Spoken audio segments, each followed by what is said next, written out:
Welcome to the Jboy Show, hosted by Jake Crain, the fastest growing sports show in the nation. I'm Coach Hugh Freeze. This is Super Bowl champion Brandon Graham. Hey, this is DJ Shockley, and you're watching. And thanks for watching the Jboy Show.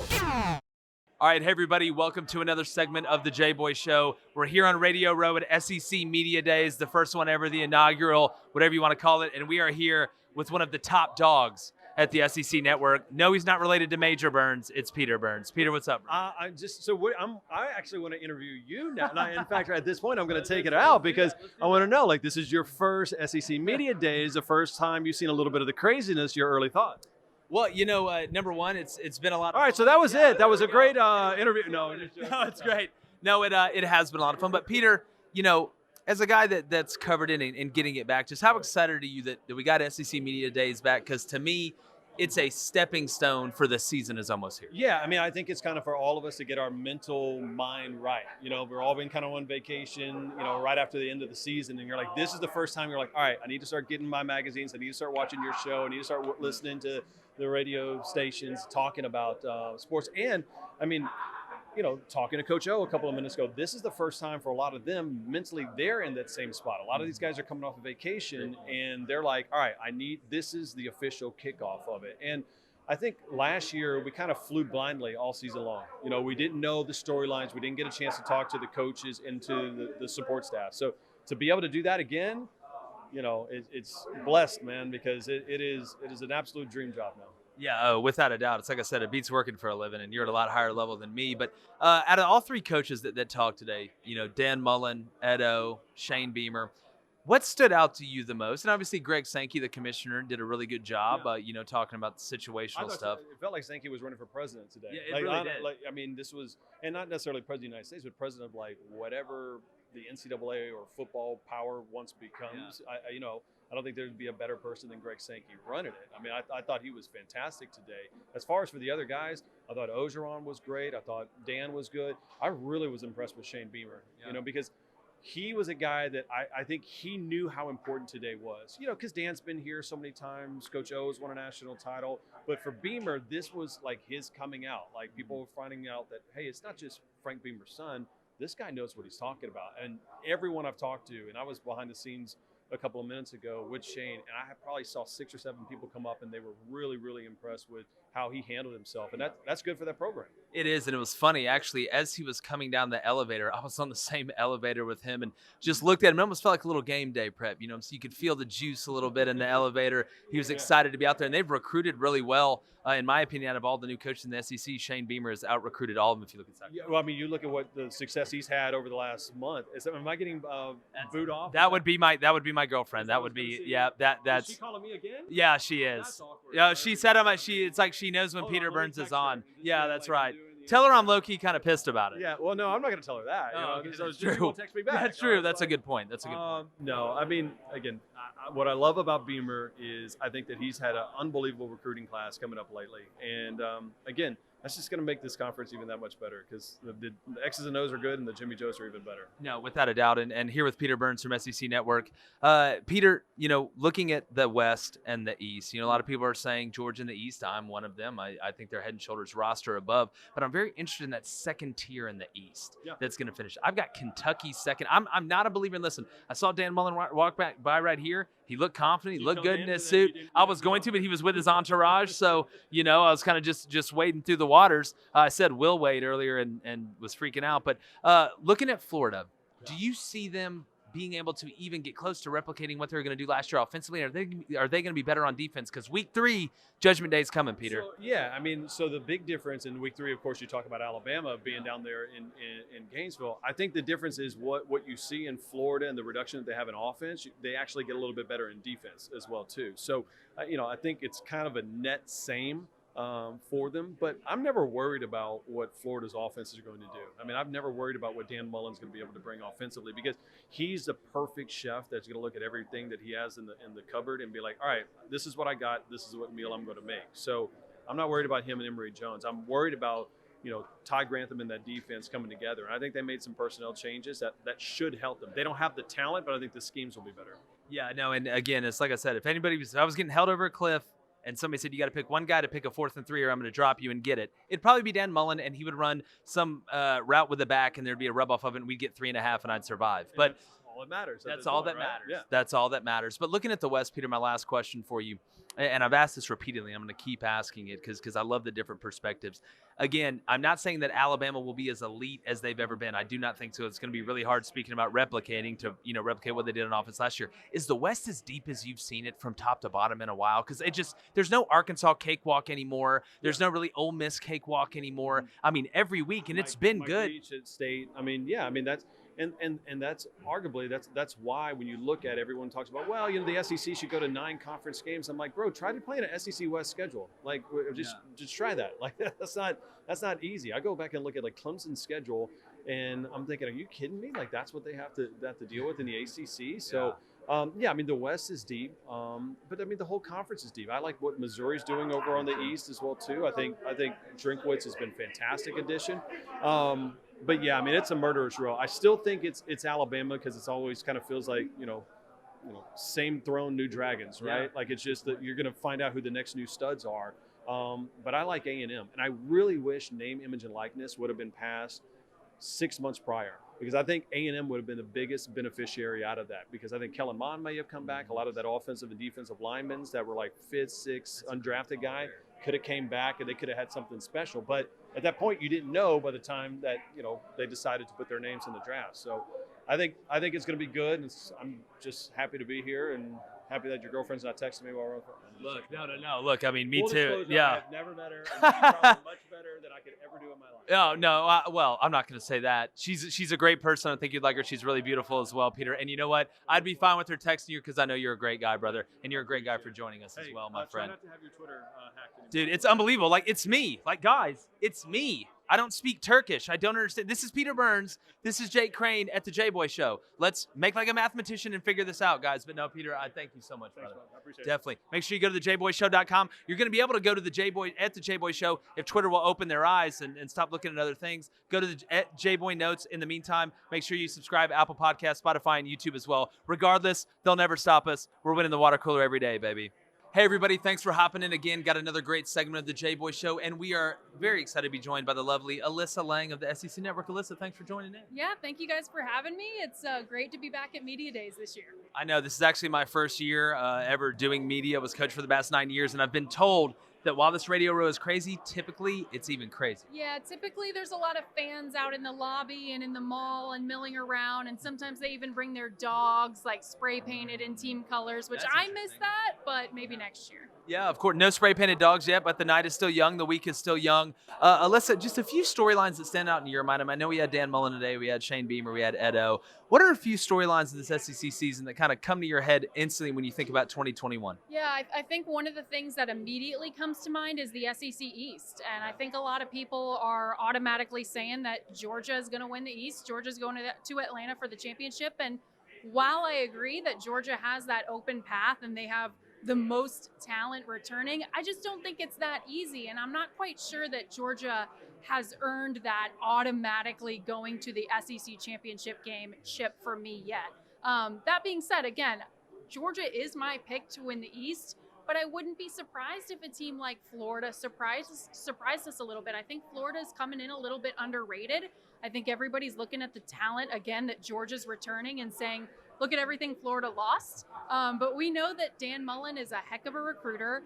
Emory Jones is someone who I think is also underrated. A lot of people talk about his athletic ability and his ability to take off and run and work the pocket, but they forget he has such an arm as well. I mean, that kid has a huge arm and is a heck of a passer. So I don't also necessarily think it's only Georgia or Florida. There's a chance that maybe a Kentucky could sneak up in the East this year. But like I said, going into the season, I think everyone is hard on Georgia, but it may not be that simple. So that's one of the storylines that I'm looking forward to. You know, one of those people that's high on Kentucky is me. I actually have them finishing second in the East.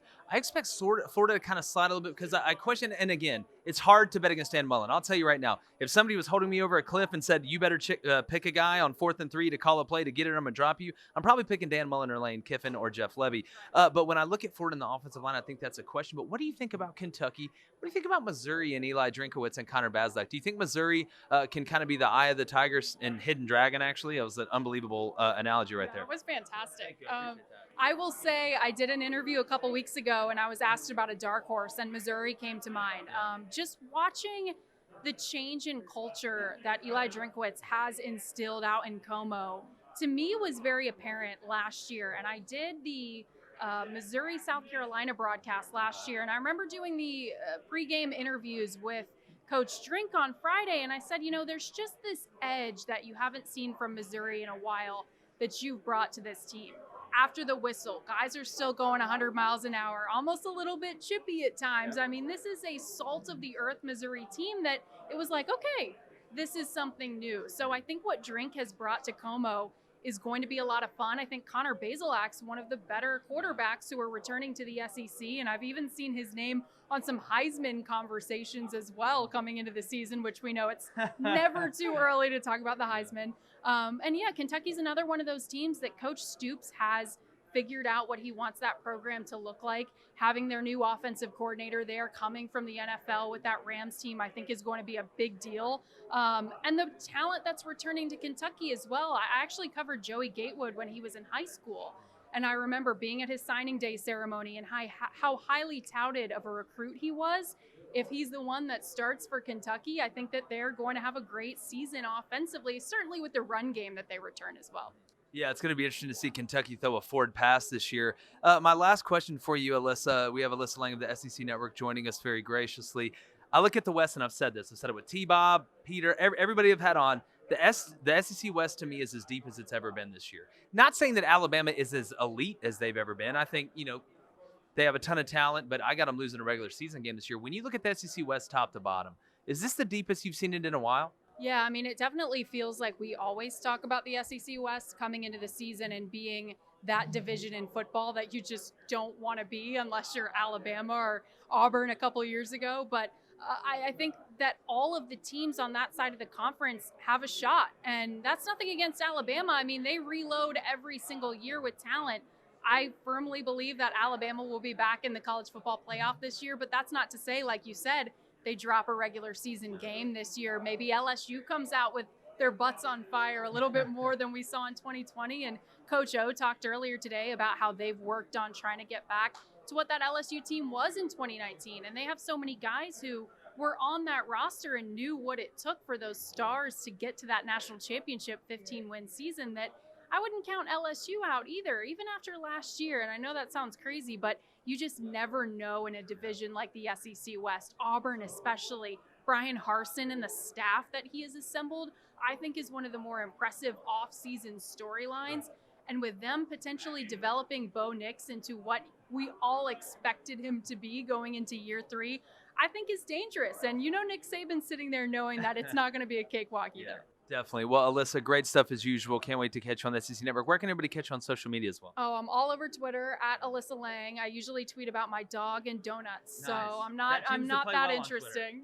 No, that tends to play well. Yeah, my dog is pretty cute, like all by his side, but yeah. Awesome. Well, thank you so much for joining us, Alyssa. I know you're pretty busy, and we appreciate it. Thank you for having me. All right. Thank you guys as well. Go to the jboyshow.com. Get some of that merch. Going to keep bringing you great content. I'm going to get that word out before we leave here. Make sure we win the water cooler. You got to look great while you're doing it. Catch you soon. All right. Hello, everybody. Very excited to bring you another segment from the Jboy Show. We have the McGee from Marty and McGee. Yes, you know him. If you're involved in anything SEC sports, very excited to talk. My friend, it's great for you to join us. I really appreciate it. I appreciate it too. And McGee. That's how you're supposed to say it. And it can't be and. It has to be like the, what do you call the ampersand or whatever it's called? And McGee. That's I learned that word. I swear I learned that like 2 weeks ago what that word was. But without a doubt, we're excited, man. Like I'm just excited to be here at Media Day, man. It's my first time. Kind of a stone's throw away from the season. How excited are you to be back at Media Day, kind of getting in the flow of it as we get ready to play in what hopefully is a normal season. I don't want to jinx it. Yeah, and thanks for not jinxing it. But I think that we're just everyone's excited to see each other. This is not normally a touchy-feely group, but we got greasy sports writers and broadcasters all hugging it out, right? Because honestly, it was funny. I was talking to a group today. You get to where you see people all the time, and I was in one press box last year, the entire season, and so most of the people I'm seeing here, I haven't seen since New Orleans in January 2020. So that aspect of it. And listen, I went to the Daytona 500. and it still felt very tense. And I went to the Indy 500 in May, and it was opened up a little bit. One of the College World Series, and it felt great until NC State got pulled off the field. So it hasn't gone away, but, man, it feels way better than it did a year ago. Definitely. And, you kind of looking and projecting this year, and there's a lot of storylines that we've had already so far to Media Day. Dan Mullen, talking about Georgia was picked last year. I thought that was a pretty good line. Not shocked to hear that from Dan. But what are a few storylines that have stood out to you so far, maybe one or two that have kind of bubbled to the top? Well, to me, it's the new coaches. There's 4 new coaches. And a year ago, when the season started in October, September, whatever it was, and we were like, well, no coaches are going to get fired, right? Because the finances and they fired 4 coaches, and so those 4 coaches that have never done SEC Media Days, and then you have to me the 4 coaches from 2020, they're still rookies to me. I just told Lane Kiffin that a few minutes ago. Yes, he's been here before a long time ago, but to me, it's intriguing that over half the coaches in the league have joined the league in the last 18 months. And so the 4 new coaches to me are fascinating because it's new coaches will lie to you to a point, but then when they get really tired, they'll be honest with you, and they all tell me they got a lot of work to do. So we'll see. Definitely always got a lot of work to do. And, speaking of the new coach, Brian Harsin going to Auburn, Bo Nix is always a polarizing figure going into year 3. How do you think that marriage in year 1 is going to work with Brian Harsin at Auburn? Because you know this as well as I do. Auburn typically doesn't hire out of the good old boy network, and they went outside the box and then went outside of that box to get Brian Harsin. No, I like Harsin a lot. And it's interesting because we kind of get in our SEC bubble, and when anybody comes in from the outside, like who? I'm a Tennessee alum, and I'm having to explain to all my friends who Josh Heupel is. I'm like, he's the dude that used to light up the record books at Oklahoma. I mean, you know who he is, but I listen. I think that these other new coaches I'm talking about, they have the cupboard's bare. They got to recruit. They got to hit the transfer portal. Auburn has talent. No one can dispute that. And I know fans get frustrated, but the reality is I think that Harsin is walking into a much more full pantry when it comes to talent than any of these other new coaches. So to me, I think there's a chance, and I love Bo Nix. I think there's a chance to, cover a lot of ground a lot faster than these other guys we're talking about. That's a great point. I've said that many times on the show. I mean, he's inheriting a little bit more muscle than everybody else is. You look at Shane, you look at Josh. And, a couple more for you here, my friend. Looking at Georgia, I've talked about him all day. We've had Kirby on today. I thought Kirby did a really good job up there. Is this the deepest roster now that they've added, Tyke Smith, Darian Kendrick? I mean, this is about as good as a roster as I've seen at Georgia, returning 3 of 5 offensive linemen, and Amarius Mims maybe the best one out of all of them, the true freshman. Well, I talked to JT Daniels about it, and what JT said was he said, we go 4 deep at every position. And he was talking about, growing up on the West Coast and played at USC for a year. And USC, they had their struggles, but they don't lack talent. And for him to come into Georgia and say, our number 3 defensive end on the left side could start anywhere else. I mean, and he's right. And so, what's interesting talking to Kirby Smart, he's a Georgia guy, grew up in the state, played there, was a great player there in the 90s. And what I asked him today was, I said, what's it going to be like as a kid who grew up in Georgia, all this 1980 national championship bumper stickers, what's it going to be like to finally add another one? And he got emotional because I think that's the most important thing is, hey, by the way. J-Raj did great the other day, man. Anytime you get a butt tap from the Bachelorette winner, that's a big day right there. I mean, I've been chosen. Is that a rose? I think I just got a rose. Yeah, I think so. I think you did. I think that's the real life Rose. Shout out Pete Rose. We got Ryan Hustle over here. But last question for you. Do you remember a time, and again, you've done this a lot longer than I have, that most of the elite teams outside of Georgia that have at least been elite are replacing a quarterback? I mean, you look at A&M. I mean, it's wild. It's wild, and I think it's just how it's going to be now.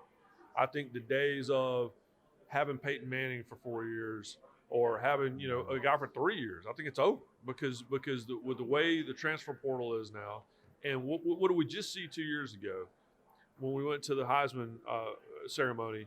And there were 5 guys there, and 4 of them were transfer quarterbacks the year Joe Burrow won. So I think that if you got a guy for 2 years, be very thankful for it. Coaches will always tell you they'd love to keep a quarterback for 5 years. The other guys can leave early for the league, but they'd love to have a quarterback as long as they possibly can. So Auburn, if you have a guy that has a lot of experience, that's probably going to pay dividends at the end of the year. Yeah, you can't fake experience except on a resume. Marty McGee, one of the best shows out there. You need to check it out. I really appreciate you taking some time. I know you're a busy man. And tell everybody, what time, if for some reason they just landed here from Mars and disclosure's about to happen and don't know where to find you guys. Marty McGee, ESPN Radio on Saturday mornings, and SEC Network on Saturday mornings also. 6 a.m. Central, 7 a.m. Eastern. When you're going to get the donuts, That's exactly right. going to the driving range. I got to go, by the way. I think I might be going on a date now with Jordan. Hey, yeah, right? I know, I think right? that's what just happened. He's going to the food court. Yeah. I'm headed to the carousel. I'm almost worried to have another interview. What could happen if he walks by again? But no, I really appreciate you taking some time, my friend. Y'all do a hell of a job, and it's an honor to talk to you. It means a lot. Definitely. You guys go to thejboyshow.com, subscribe, Apple Podcasts, YouTube, Spotify. Let's win the water cooler. We're out of here. We'll talk to you soon. The Jboy Show is produced by David Cohn, Technical Director Dave Hammock, Creative Director David Culbertson, Audio Engineer Feyzan Shareef, Production Assistants Blaine Crane and Kyle Orr, Executive Producers Jake Crain, Vince Thompson, Steve Chamberlain, and David Cohn. Please subscribe to our YouTube channel and visit our website, thejboyshow.com, for updates regarding our newest apparel and merch designs. Win the water cooler with The Jboy Show.